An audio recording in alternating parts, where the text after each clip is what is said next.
Hey everyone, and welcome back to another episode of English Flow Podcast with Ryan and Emma. I'm Ryan. And I'm Emma. Thanks for joining us again. Today we have something fascinating to talk about. Something invisible, mysterious, and everywhere around us. That's right, we're diving deep into the world of viruses. Now, before you panic, we're not just talking about sickness or pandemics. We're going to explore what viruses really are, how they work, and even how they can sometimes be helpful. And of course, we'll explain everything in simple English so you can improve your language while learning something cool. What exactly is a virus? So, let's start with the basics. What exactly is a virus? A virus is a tiny particle, so small that you need a microscope to see it. Actually, even a normal microscope isn't enough. You need an electron microscope to see a virus clearly. Exactly. Viruses are much smaller than bacteria. They're basically made of two main parts: a piece of genetic material, either DNA or RNA. 2. A protein coat, which protects that genetic material. And that's it. A virus doesn't have a brain, it doesn't eat, and it can't move on its own. That's so strange, right? It's like it's alive. But not really. Scientists still argue about whether a virus is actually a living thing. When it's outside a body, it's just a piece of genetic material, completely inactive. But when it enters a cell, it suddenly becomes active, copies itself, and takes control. It's like a computer program that only runs when it's installed on a computer. That's a great comparison. And that's where the word virus in computers actually comes from. A computer virus behaves the same way. It can't do anything until it enters your computer system. So remember, a virus is a small piece of genetic material that needs a living cell to reproduce. Let's break down one key word there: reproduce. To reproduce means to make more of the same thing. In this case, the virus reproduces by making more copies of itself. 2. How viruses work. Now that we know what a virus is, let's see how it actually works. When a virus enters your body, maybe through your nose, mouth, or skin, it looks for a cell to infect. Once it finds a suitable cell, it attaches itself to the cell wall, almost like a key fitting into a lock. Right, and that's why certain viruses infect specific parts of your body. For example, the influenza virus likes your respiratory system, your nose, throat, and lungs. The hepatitis virus attacks your liver. The human papillomavirus, HPV, infects skin and mucous membranes. Each virus has the right key for the right lock. Exactly. Once it's inside, the virus tricks your cell into making more viruses instead of doing its normal job. Eventually, the cell bursts open and hundreds or thousands of new viruses are released, ready to infect other cells. That process is called replication. The virus replicates itself. It makes copies over and over again. And this is why you get sick. Your body starts fighting the infection. That fight is what causes fever, tiredness, coughing, all the symptoms we know. 3. The human side. Why we get sick. Let's talk a bit about what happens inside your body when you catch a virus. When a virus attacks, your body sends out an army, your immune system. It's like your body's defense team. White blood cells recognize the virus and try to destroy it. Sometimes your immune system reacts strongly. You get a fever, you feel tired, or you lose your appetite. But that's actually a good sign. It means your body is fighting back. That's right. Here's a good English expression we can learn. To fight off a virus means your body successfully removes the virus or recovers from the illness. Example: I was sick for a few days, but my body finally fought off the virus. Perfect example. And once your body learns how to fight a virus, it remembers. That's how immunity works. Your immune system keeps a record of that virus, so if it comes back, you can defeat it faster. That's the principle behind vaccines.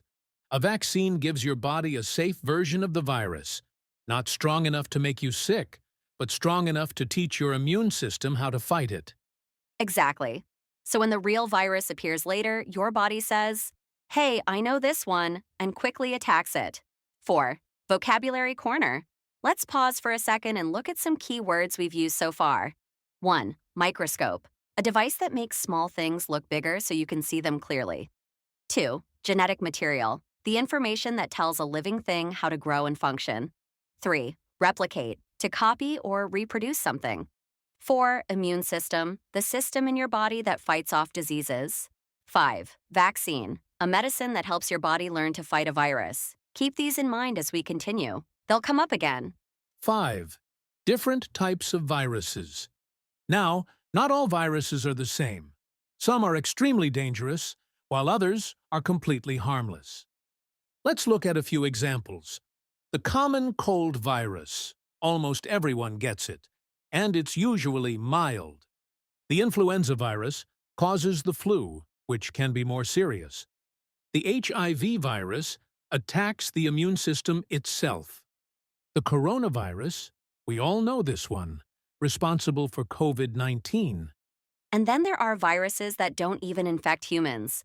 They infect plants, animals, or even bacteria. A virus that infects bacteria is called a bacteriophage. That's a fun word, bacteriophage. It literally means bacteria eater. Interesting fact, scientists are actually studying bacteriophages as a possible alternative to antibiotics. Because as we know, bacteria are becoming resistant to antibiotics.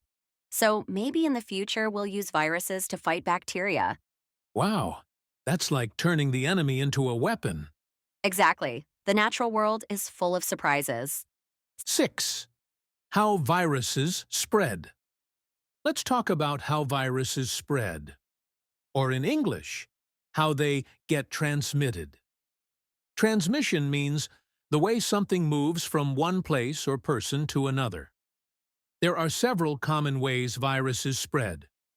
1. Airborne transmission, through the air, like the flu or COVID-19. 2. Contact transmission, touching contaminated surfaces.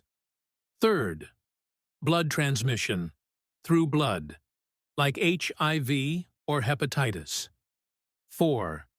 Vector transmission, through animals or insects, like mosquitoes carrying dengue or Zika. And that's why simple habits like washing your hands, wearing masks when sick, and not sharing personal items are so important.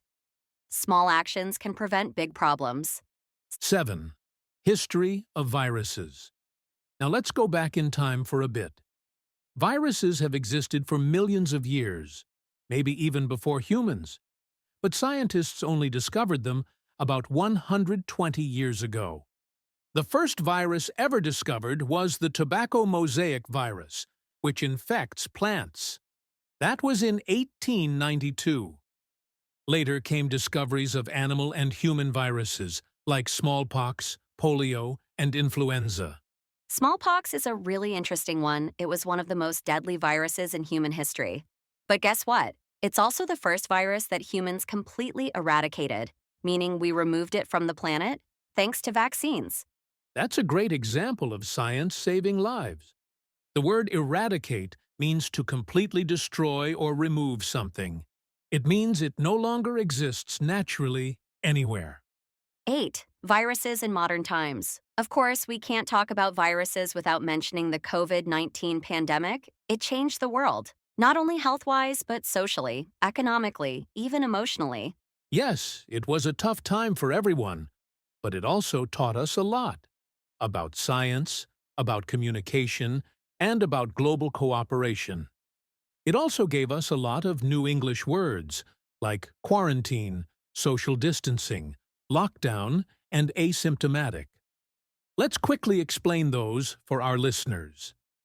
Quarantine, staying away from others to prevent the spread of disease.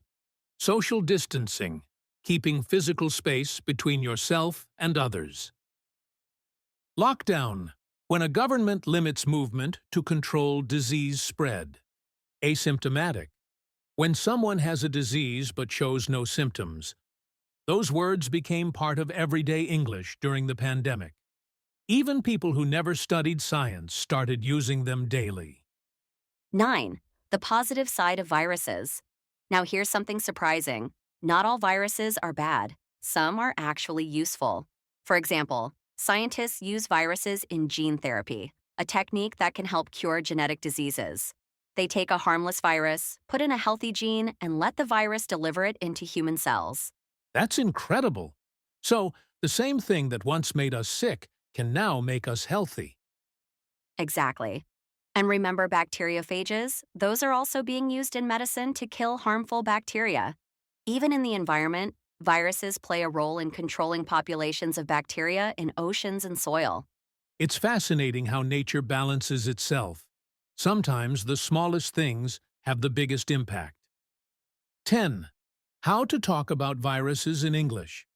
Let's also give our listeners a few common English expressions related to viruses and health. 1. Catch a virus. To become infected. I caught a virus from my coworker. 2. Fight off a virus. To recover from an illness.